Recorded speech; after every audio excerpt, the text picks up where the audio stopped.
to the Cherry on Top YouTube channel. I'm Jessica and today's video is for our November YouTube hop. For this hop, we are focusing on themes of being thankful and grateful.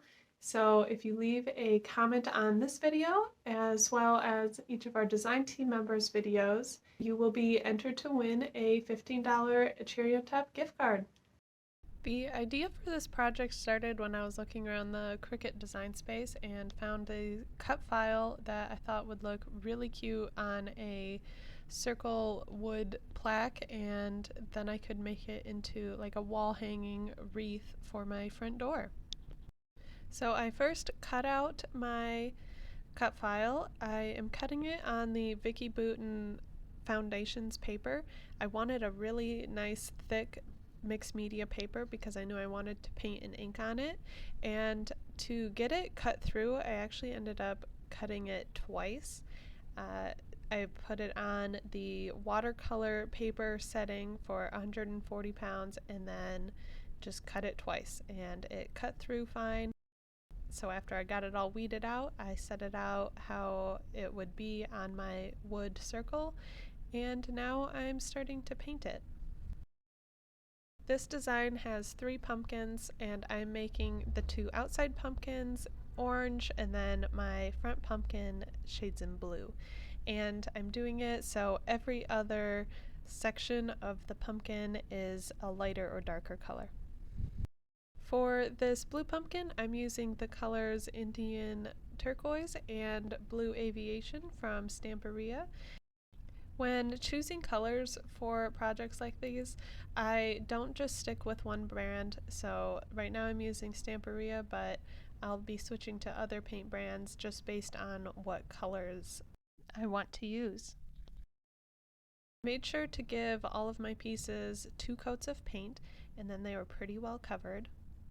And I wanted to add a little bit more dimension on these pumpkin pieces, so I'm also adding some Distress Oxide. The colors here are Salvaged Patina and Uncharted Mariner, and I decided to use the oxides because when you add water with the oxides, they have like almost a white or a lighter color come out in them, and that's what the look that I was going for. I'm trying to do this just one pumpkin in one section at a time because I don't want to lose the space where all of my pumpkins are and have to put it back together like a puzzle again. For the orange pumpkins, I will be using Dina Wackley acrylic paint, and the darker color that I'm starting with is Sedona, and then its lighter orange will be the Cheddar. Again, these will all get 2 coats of paint, and then I'll start adding the ink onto them. The ink colors that I'm using on the Sedona pieces are the Rusty Hinge from Tim Holtz, and then I thought it also needed a little bit more of a dark red in there as well, so I grabbed the Catherine Pooler Merlot color. Any water-based ink pad will react with water in different ways. I think it's cool to see how they all react differently. I think the Catherine Pooler ones act a little bit more like watercolors and what you'd expect watercolors to do, where the Tim Holtz, it's like it pulls out different colors and they separate a little bit differently. At least that's just how I tend to see it. On the light orange, I used the Carved Pumpkin Distress Oxide, and now I'm moving on to the stems.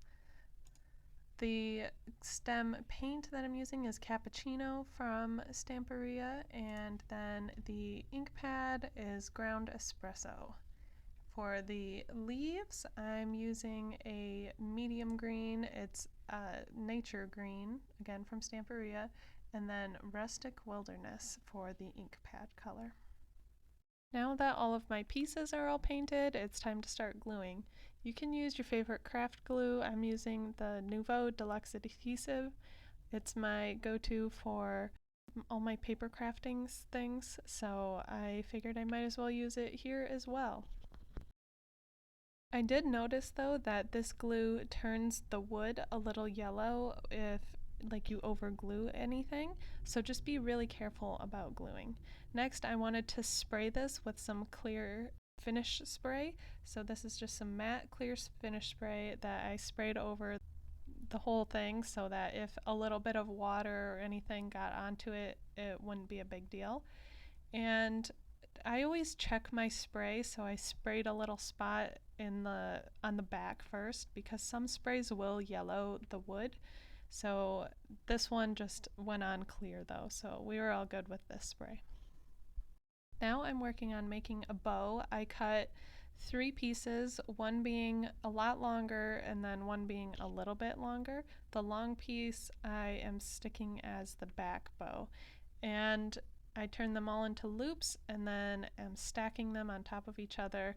I like to use a heat gun for this just because it is super quick and easy and it just dries right away. You could add even more of these loops to make it an even more full bow, but I just decided to go with 3 loops here. Or you could even do 2 loops if you wanted less. And now I'm just wrapping around for the center and getting an idea of what it'll look like. You could add the tails at the bottom, but I decided not to for this because I thought it would get in the way of the words too much. So then I'm just hot gluing this circle around the center, and now I'm working on the hanging.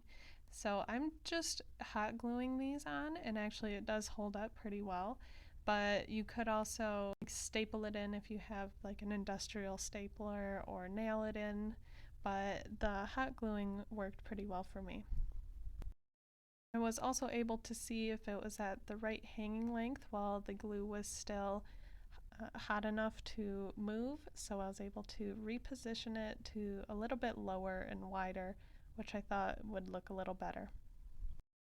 Now I'm just going to hot glue the bow on in the corner, and this will be all set. I hope this gives you some home decor inspiration, and make sure to check out the other videos as well. Thanks for watching.